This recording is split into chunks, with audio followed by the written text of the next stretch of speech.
사도행전은 예루살렘에부터 시작된 예수 그리스도의 복음의 역사가 어떻게 문화의 국경을 넘고 언어의 국경을 넘고 인종의 국경을 넘어서 온 유대와 사마리아와 이 땅까지 이르러서 이 복음이 증거되는 그 과정을 설명하고 있는 하나님께서 주시는 그런 말씀이라고 할 수가 있습니다. 그런 과정에서 우리 하나님께서는 자신의 종들을 사용하시는데 전반부에 보면은 이 베드로와 같은 사도들을 사용을 하십니다.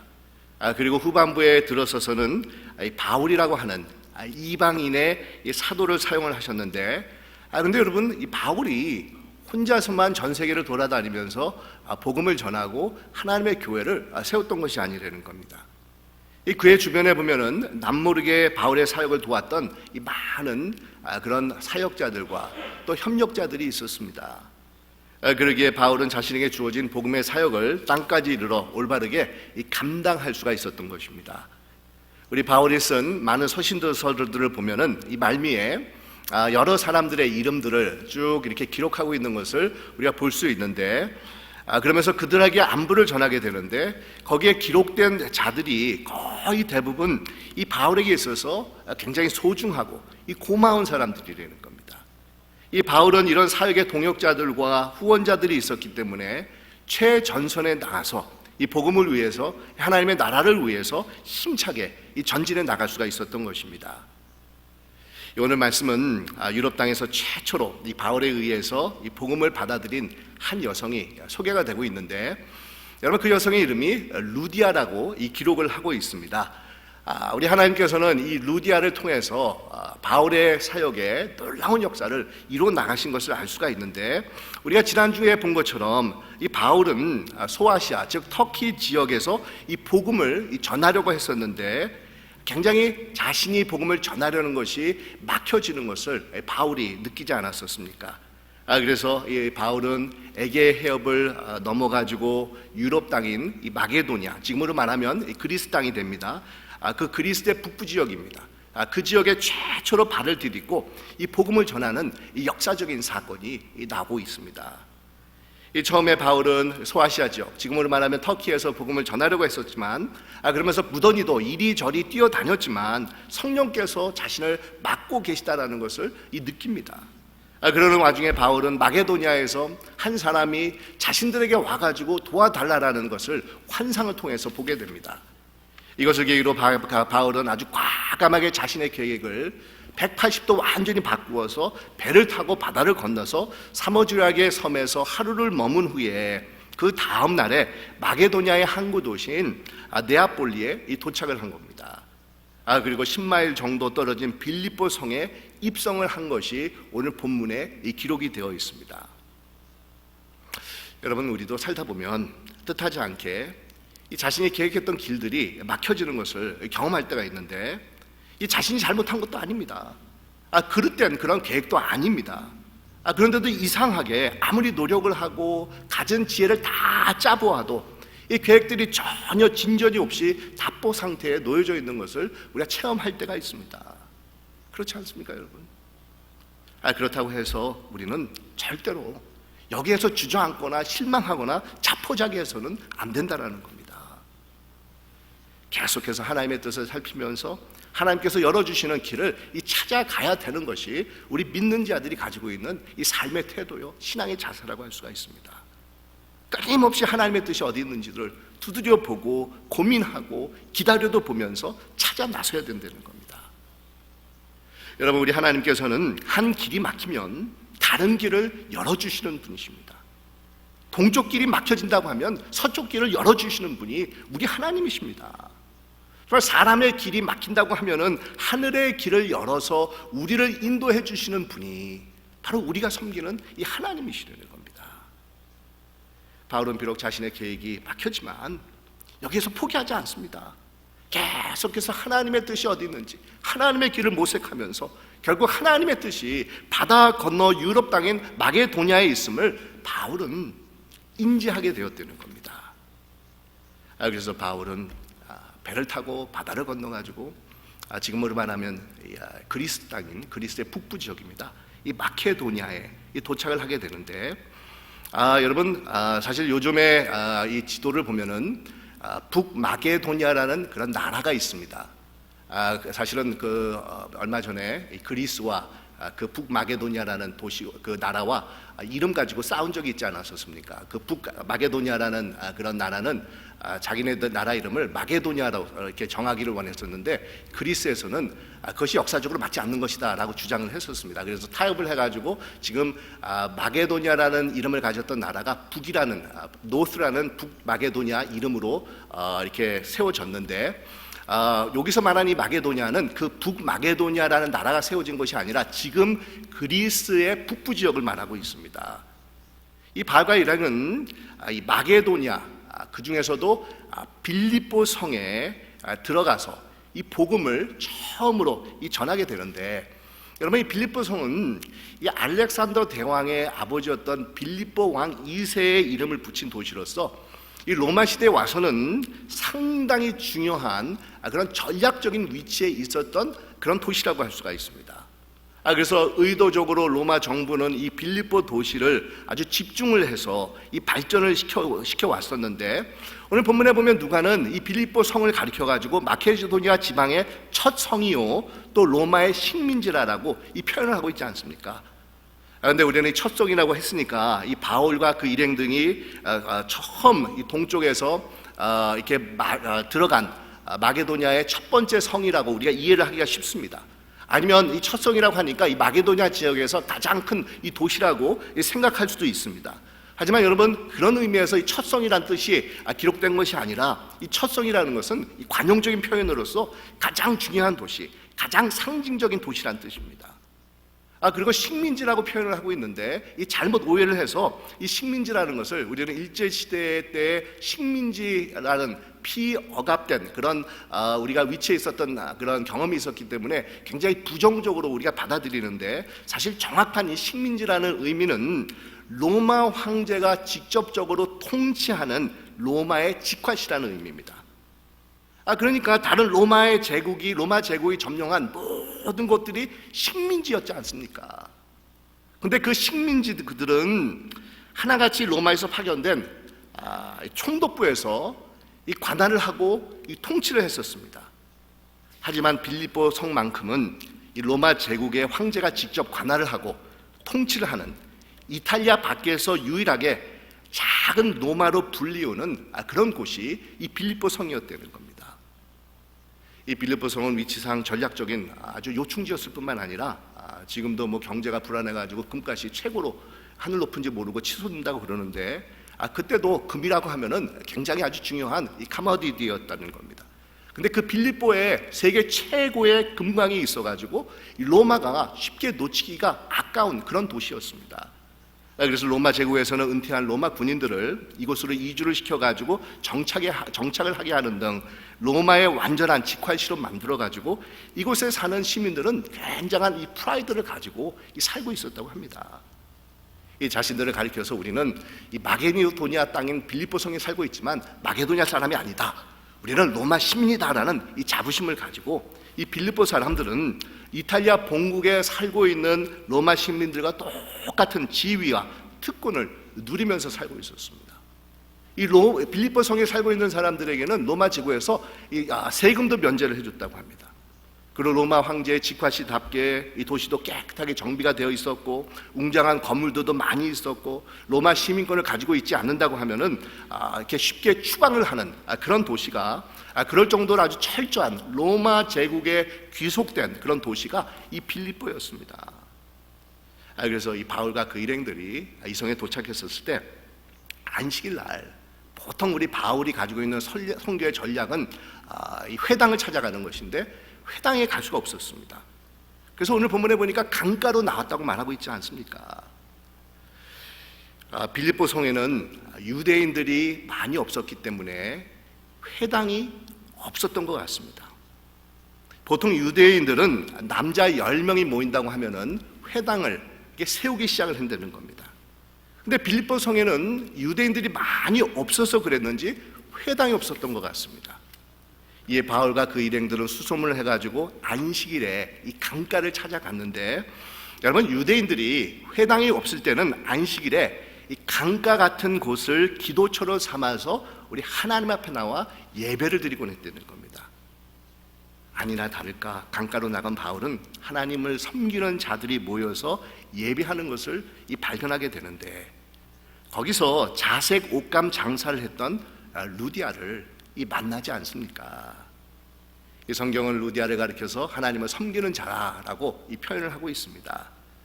근데 학자들 가운데는 이 하나님을 섬기는 자가 어느 정도 섬기는 자를 말하는가에 대해서 의견이 부분한데, 이 하나님을 섬기는 그 표현을 이방인으로서 유대교에 관심을 가지고 있는, 하나님을 경외하는 자다라고 생각하는 그런 학자들도 있고, 아니면 유대교로 완전히 개종을 한 자라라고 이 주장을 하는 자들이 있습니다. 그러니까 완전히 유대교로 전향을 하지 않았지만 여호와 하나님을 섬기고 유대교에 관심을 가지고 있는 그런 수준이다, 아니면 유대교로 완전히 전향을 한 사람이다 라고 이 두 가지 견해가 있는데, 여러분 한 가지 분명한 것은 루디아는 유대인들이 섬기는 여호와 하나님을 믿고 따르는 여성이었다라는 겁니다. 그래서 안식일이 되어서 회당이 없음에도 불구하고 강가에 모여서 함께 하나님을 섬기는 자들과 기도를 하고 있었을 때 바울을 만나서 하나님의 복음을 듣게 되었다는 겁니다. 이렇게 하나님을 섬겼던 이방인 루디아는 빌립보에서 자색 옷감 장사를 하고 있었는데, 흔히 이렇게 자색 옷감 장사다라고 하니까 이 보따리 장사 수준으로 우리가 생각하기가 참 쉽습니다. 하지만 여러분, 당시에 이 자색 옷감이라는 것은 이 왕족이나 귀족들 아니면 부유층들이 선호하는 굉장히 가치 있는 그런 귀중품이었다는 겁니다. 그런데 루디아는 본래 빌립보 출신이 아닌 두아디라 지역 출신으로서, 그러면 이 두아디라는 곳은 이 터키에 있는 그런 곳인데, 당시에 직조와 염료를 만드는 공업이 최고로 발달된 도시로서 아마 이 루디아는 이 고향인 자신의 고향에서 고급 비단들을 수입해가지고 자신이 살고 있는 빌립보의 많은 귀족들과 부유층들에게 이 납품을 하는, 소위 말하면은 여성 CEO가 아니었을까라고 우리가 생각을 해볼 수가 있습니다.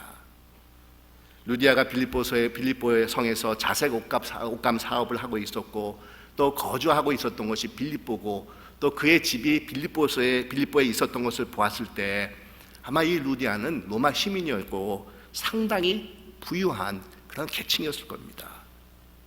이런 루디아는 그날 바울이 강가에서 설교한 말씀을 듣고 감동을 받아가지고 이 복음을 받아들입니다. 그리고 바울 일행들을 자신의 집으로 초청을 해서 자신의 모든 가족들이 다 세례를 받고 마게도니아 땅에서 복음의 첫 회심자가 된 것입니다.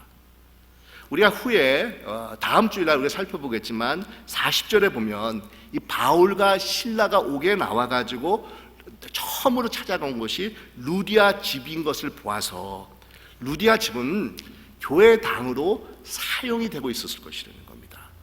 그러니까 기독교 역사에서 유럽 최초의 교회당, 성경에 최초로 유럽 땅에 세워진 이 교회당이 바로 루디아 집이었다는 겁니다. 근데 여러분, 이런 루디아가 어떤 사람이었겠습니까? 어떤 신앙을 가지고 있었던 사람이었겠습니까? 사실 기독교 역사에서 우리가 많은 사람들이 잘은 모르지만 바울이 앞으로 전 세계를 돌아다니고 로마에까지 가가지고 복음을 전하는 데 있어서 한결같은 정말 도움을 준 헌신된 인물이 바로 루디였다는 겁니다. 여러분, 오늘 본문 말씀 이후에 이 루디아의 이름은 더 이상 성경에 나오고 있지 않습니다. 근데 여러분, 우리가 주의 깊게 살펴봐야 되는 것은 루디아의 이름은 사실은 정식 이름이 아닙니다. 루디아는 어디 출신 사람이다 라는 그런 뜻이 됩니다. 루디아가 이렇게 자라난 그런 지방을 이렇게 빗대어 가지고 루디아라고 아마 불렀을 것이라고 생각을 해보는데, 쉽게 말하면 요즘 말로 뭐 이렇게 사람들을 가리켜서 저 부산댁, 뭐 아니면 전주댁, 뭐 서울댁 이렇게 부르는 것과 이 마찬가지 의미가 이 루디아였다는 겁니다.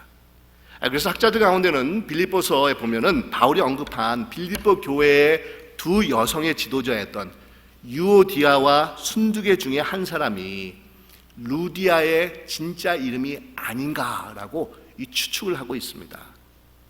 근데 여러분 놀라운 것은 이렇게 루디아 집에 세워진 빌립보 교회는 바울이 앞으로 선교 사역을 하는데 정말 한 번, 두 번이 아니라 오랜 세월 동안에 변함없이 바울과 함께 하면서 바울에게 도움을 주었던 그 교회가 바로 빌립보 교회고 루디아였다는 겁니다. 심지어 한참입니다. 이 바울이 로마에 가서 이제 옥에 갇혔다는 소식을 전해 듣고는 이 빌립보 교회가 어떻게 하냐면은 자신들 중에 한 사람을 로마에 보내서 바울의 수종을 들게 하는 등 바울의 사역이 아주 든든한 후원자로 있었던 교회가 이 빌립보 교회였습니다. 그래서 여러분, 바울이 감옥에 있었을 때 감사하는 마음으로 빌립보 교회에 편지를 썼었는데 그것이 빌립보서지 않습니까? 그 빌립보서에 보면 이런 말씀이 나옵니다. 빌립보 사람들아, 너희가 알거니와 복음의 시초에 내가 마게도냐를 떠날 때 주고받은 내 일에 참여한 교회가 너희 외에는 아무도 없었느니라. 그러니까 우리가 오늘 보고 있는 사도행전 16장 말씀입니다. 처음으로 마게도냐 빌립보 성에 가가지고 사도 바울이 복음을 전하고 그것에 교회를 세웠을 때를 회상하면서 바울이 빌립보 서신에서 말씀하고 있는 겁니다. 데살로니가 있을 때에도 너희가 한 번뿐 아니라 두 번이나 나의 쓸 것을 보내었도다. 내가 선물을 구함이 아니요 오직 너희에게 유익하도록 풍성한 열매를 구함이라. 내게는 모든 것이 있고 또 풍부한지라. 에바브로디도 편에 너희가 준 것을 받았으므로 내가 풍족하니. 여러분, 여기서 에바브로디도가 빌립보 교회에서 보낸 사도 바울이 옥에 갇혔다는 것을 듣고 로마에 보내서 수종을 들게 한 사람의 이름입니다. 그 편에 후원금을 받았다는 겁니다. 너희가 전해준 것을 받음으로 내가 풍족하니 이는 받으실 만한 향기로운 제물이요 하나님을 기쁘시게 한 것이라 라고 말씀하고 있습니다. 여러분 놀랍지 않습니까? 바울에게 이렇게 잘 알려지지 않은 숨은 동역자가 있었다는 겁니다. 후원자가 있었다는 겁니다. 계속해서 한 번, 두 번이 아니라 사실 바울이 빌립보 성에서 복음을 전하고 교회가 세워진 후에 나중에 로마로 들어갔을 때 그 기간이 10년이 더 넘었는데 그런 가운데서도 빌립보 교회는 바울과의 그런 연을 끊지 않고 계속해서 바울의 선교 사역에 후원을 하고 있었다는 겁니다. 여러분 어떻게 이것이 가능할 수가 있었겠습니까? 어떻게 마게도냐의 첫 번째 회심자였던 루디아를 통해서 바울을 통한 복음의 사역이 힘을 얻어가지고 로마까지 갈 수 있는 그런 놀라운 역사가 나타날 수가 있었겠습니까? 그것은 다른 것이 아닙니다. 루디아라고 하는 당시에 그 지역에서 정말 굉장한 그런 비즈니스 CEO였었던 이 여성이 마음의 문을 열고 복음을 받아들였기 때문이라는 겁니다. 이 루디아는 복음이 전해주는 하나님의 은혜를 경험하고 이에 전적으로 헌신을 했기 때문에 결국 이 바울은 그런 후원을 받아서 전 세계로 돌아다니며 복음을 증거하는데 결정적인 그런 역할을 정말 했던 그런 교회가 바로 빌립보 교회고 이 루디아였었다는 겁니다. 여러분 오늘 본문에 보면 아주 짧게 루디아에 대해서 기록을 하고 있는데 여기에 기록된 함축된 그런 루디아에 대한 말씀을 살펴보면 크게 루디아 인생에서 이 두 가지의 변화, 그의 인생에서 두 가지의 변화가 일어났던 것을 우리가 한번 추론해 볼 수가 있습니다. 어떤 변화겠습니까? 첫째는 로마 문화권에 속한 비즈니스 우먼이었던 이 루디아에서 하나님을 섬기는 자로 변화된 그런 획기적인 사건이 루디아 인생에서 일어났다라는 것을 우리가 생각해 볼 수가 있고, 그 다음으로는 하나님을 섬기는 자에서 복음에 완전히 헌신한 자로 변화된 인생을 살아가는 획기적인 그런 변화가 루디아 인생에서 일어난 것을 우리가 생각해 볼 수가 있습니다. 여러분 당시에 보통은 여성들은 가정에서 이 가사를 돌보는 일을 했었고 남자들이 그냥 밖에서 사업을 했었다는 겁니다. 여성이 당시 시대에 밖에서 비즈니스를 한다는 것은 보통 쉬운 일이 보통 힘든 일이 아니었다는 겁니다. 아마 이 루디아는 남편이 일찍 세상을 떠나서 할 수 없이 비즈니스를 이어받았게 되었는지 아니면은 여성이었지만 뛰어난 사업 재능이 있는 것을 우리 부모님들이 알고는 부모님들이 하던 사업을 루디아에게 물려주었는지 우리는 사실은 알 길이 없습니다. 하지만 우리가 추측해 볼 수 있는 것은 그만큼 굉장한 그런 사업을 일구었던 그런 사람인 것을 보아서 특별히 여성으로서 참 비즈니스를 하기가 힘든 그런 시절이었기 때문에 훨씬 더 많은 노력과 수고를 정말 아끼지 않고 쏟아 부었을 것이라는 겁니다. 이 루디아는 사업가로서 무척이나 바쁘게 정말 이 세상에서 성공을 위해서 부단히도 열심히 정말 뛰어다녔을 것이라는 겁니다. 부와 명예를 얻는 것이 인생의 최고 가치가 되는 것으로 이 생각을 했을 것이라는 겁니다. 하지만 어느 순간부터 이런 세상의 가치를 추구하는 것에서 오는 기쁨과 의미가 정말 아무것도 아닌 신기루에 불과하다는 것을 깨닫기 시작을 한 겁니다. 자신 삶에 무엇인가가 비어있고 허무한 것을 이 루디아 마음속에서 정말 느끼기 시작을 하는 겁니다.